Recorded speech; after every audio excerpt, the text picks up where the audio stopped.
I make tattoos here at the Lace Maker Sweatshop, and it's like custom tattooing. So you've tattooed in other places before Yeah, here? I was living in Paris before for 9 years, and I've been tattooing there for 5 years.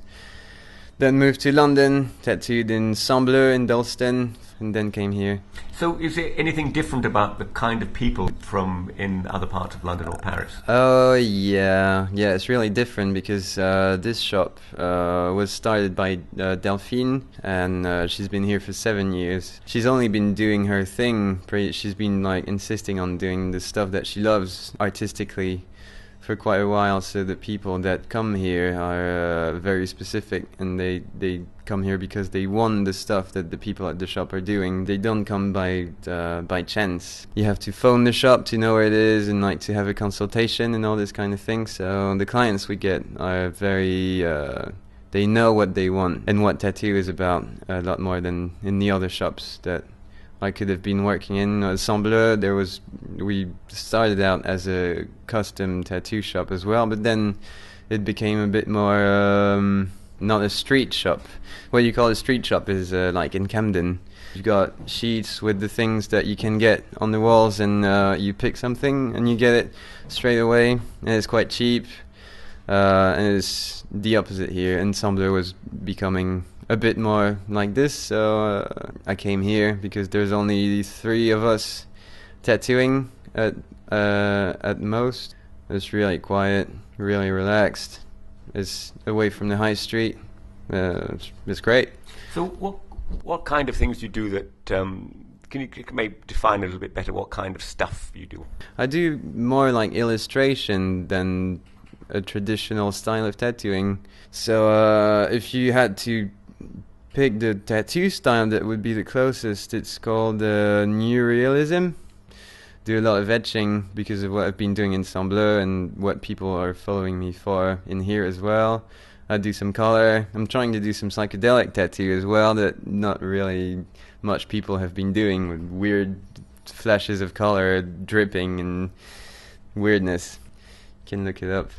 So if somebody comes in for a tattoo on one arm, like the man who was here, like Andre, how long will it take to do those 2 tattoos? Well, we've got 2 days booked because to do what he wants is about 4 hours of tattooing per piece.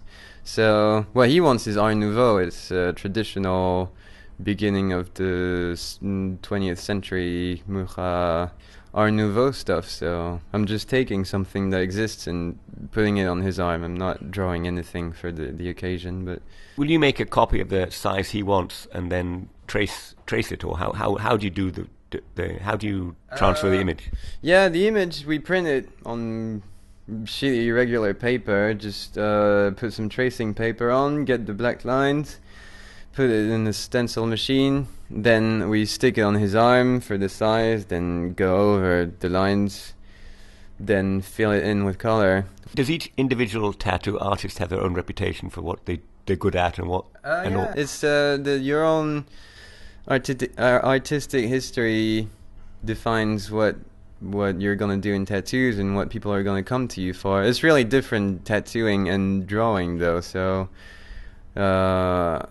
once you get into tattooing, because you know how to draw, because you shouldn't get into tattooing if you don't know a little bit how to draw, at least depending on the style you do. But once you start tattooing, you realize that you have to adapt your style of drawing to what you're going to want to tattoo a lot. It's quite technical, and you have to learn a lot of styles before realizing what you're good at. What is your artistic background before tattoos? Did you go to art college, for example? Yeah, I did. Then realized in tattooing much later, I'm only starting to use all of that in tattooing as much as I should. So could you tell me what it's like to work in Hackney Wick? It's really nice that all the neighbors, it's quite easy talking to them and get to know them. We have a monthly jam at the shop, and the first time we tried it was my birthday. We just played music and all the neighbors came down. It was really nice. I don't think it would really happen anywhere else in London.